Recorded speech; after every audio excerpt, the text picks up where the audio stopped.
Welcome back guys to another video on the MPI Mini. In this one we'll try and get the passenger side floor all fitted in.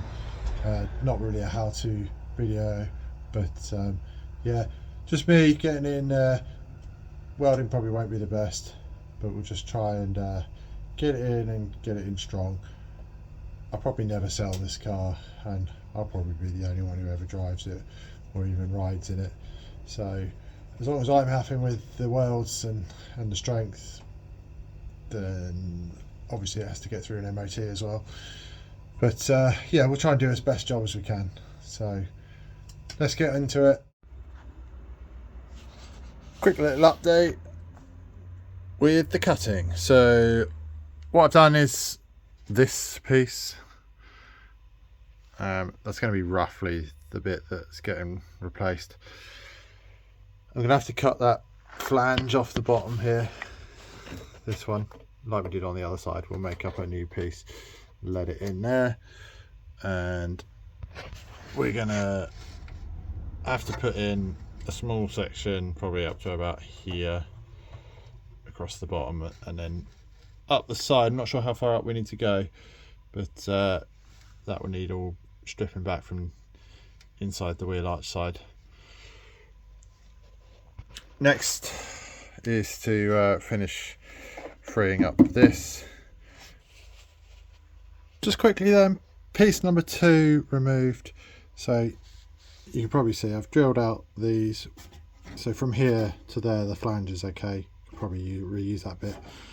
Gonna have to stick a flange up there, and then also this flange which will go there on that side. Top one is reusable, which is good because that means we keep the length of the cross member, and then on that side it's worse, it's the whole way along.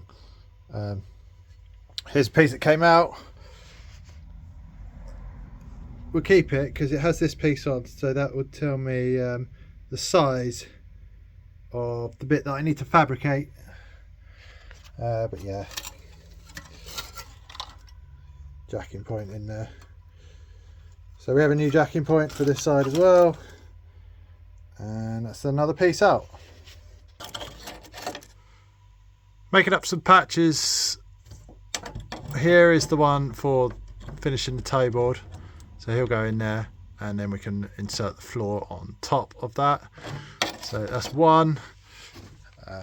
Here is another one, just like we did on the other side. So this piece, obviously got to make a second one of those to go here. So we're going to crack on with that one next. We have this one to go in the back. Is there one more? Can't remember. But anyway, catch up in a minute. Okay, we've dug out the subframe and we've got that mounted. So the main reason to do that is to establish a position for this heel board end. Once we find the right position for this heel board end, that will then set the position for the floor. Also got this filler panel that we want to get in the right place before we weld it to the companion bin. Along those welds there, and then so we'll get that tacked in the car, and then we'll be able to weld it down onto the heel board end. Those other dots there at the back. Anyway, 2 bolts in here. I've just got one in the back on each side, 2 bolts in over there, so we definitely know that's in the right place. Floor wise, we've just started tacking that in as reference at this end, so that's the toe board. So we'll drop the floor out again now, and we'll finish off welding that piece of toe board on. The rest of this, a welding clamp out. The rest of this is all fitting all right.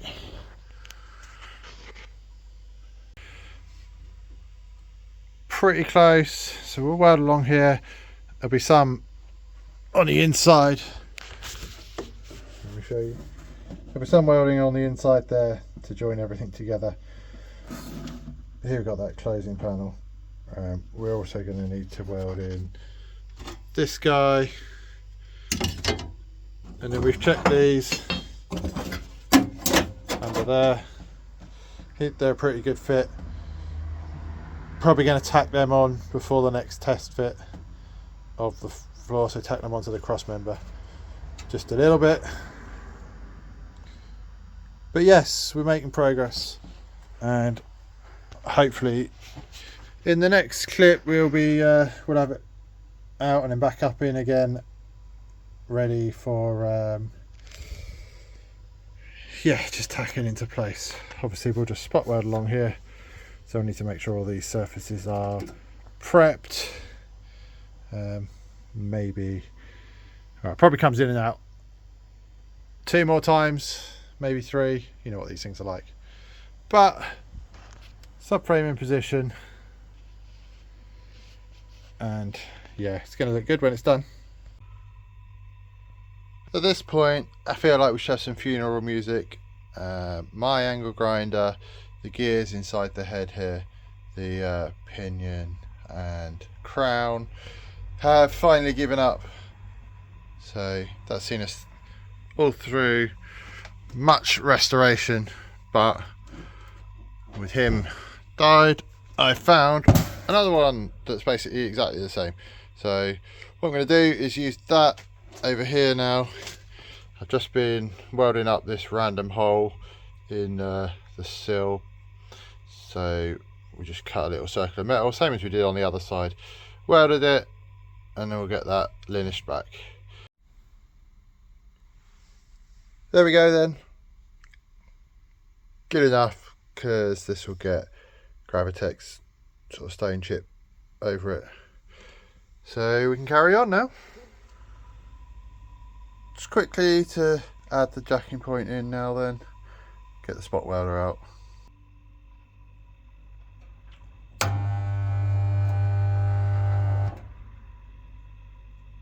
As you can see from the back there, lots of spot welds.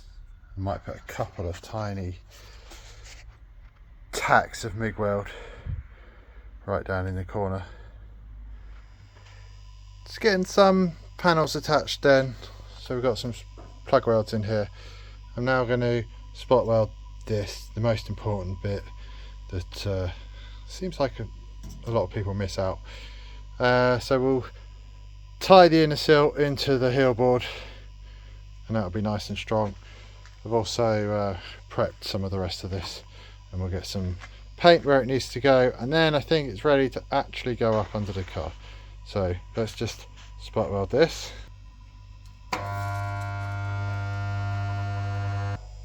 So he's not going to go anywhere. And then just down in here, all of this you can see oil-based Tetra seal, so that's going to stop that from rusting. It's quite thick, you could probably dig your fingernail into it. Okay, I'll spray a bit more paint around in here and anywhere that's going to be hard to reach, and then we'll slide this up under the car. We've got some holes drilled up here for plug welding as well. Everybody loves welding upside down, but got to do this bit that's under the tunnel here. I'm going to get some spot welds on here next, on this edge and on this edge. Anyway, if you're after doing things like this, it's all about the clamps, isn't it? Make sure you got enough clamps. Time to get the spot welder out, I think. Okay, just had our first session of spot welding. 3, 2, another 2. There's a whole bunch along here. I've done about 25. You think spot welding is the easy option, but there's a lot of prep that goes on. So you've got to be very clean and weld through primer and all the rest of it. And then you can't just come all the way along here and do, 150 spot welds to do all of this. You have to just do a bunch and then rest. So those 25 have been done over about 10 minutes or so, sort of 5, and then give this a rest. Also, it does get very hot down the end here, even so much as even this bottom of this tongue here where I put it down on the carpet. It's melted all the way through the carpet there. Might even be 2 layers of carpet. So just something to think about. That's not just whiz all the way along. It does get hot. that means resistance builds up in it. So they're rated for a certain number of spot welds per minute. So yeah, just need to spread it out over a few sessions. Appreciate it's taken ages to get welded in, but show you the process really. So we just got the 1mm slitting disc on the angle grinder.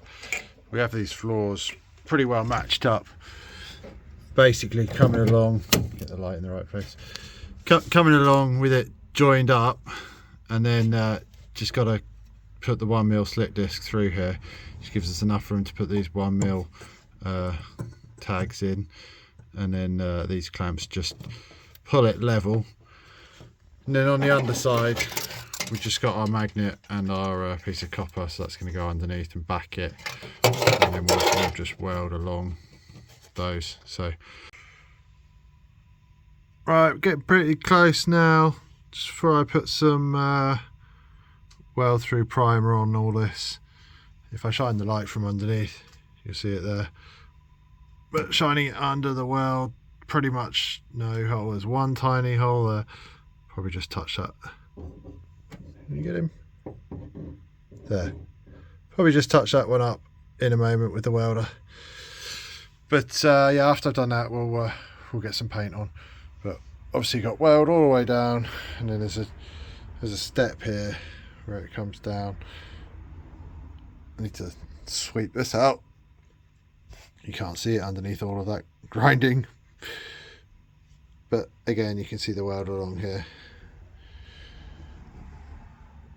And then in that back corner we've got a little bit more of a mess, but at least we've got plenty of strength in there and there's no rust whatsoever. And then on the back here we've got our heel board in with some nice strong welds on that thicker heel board metal. So yeah, let's get some paint on here, cover up all these spot welds. Let's take a look then. Got some paint on, and this is finally welded in, this floor, so I'll just show that quickly. It's not going to be perfect, but it's all going under carpet.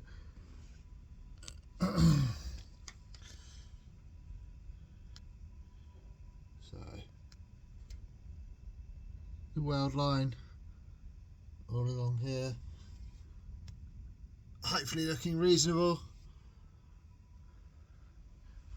Just have a look from this side.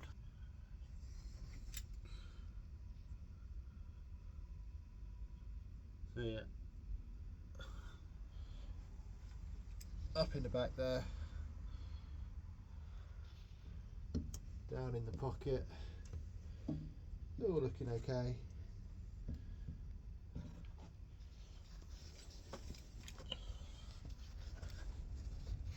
Show the back here, and then the underside.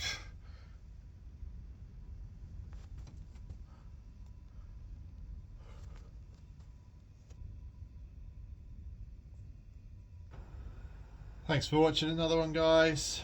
What to say, great, got the second floor in and out and outer seal done, so that's a huge step forward. So it's taken a while. Probably each clip you see in this video is a week's worth of my spare time, so it's several weeks of the small amount of spare time I get just to get this part in and done.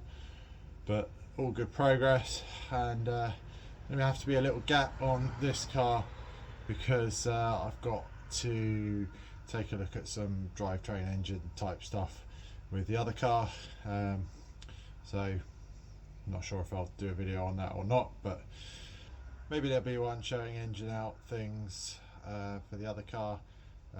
Then we can get back on this one once that's done. I don't want to have an engine out and parts of it apart and then be grinding in the same garage and putting lots of little bits of metal up in the air while I'm trying to work on engine components and gearboxes and that kind of stuff. So yeah, obviously we've got the rear arch to still look at on this one, and then the flitch and inner wing and all the rest of it at the front. So yeah, rust is everywhere, but we're getting through it. See you next time, guys.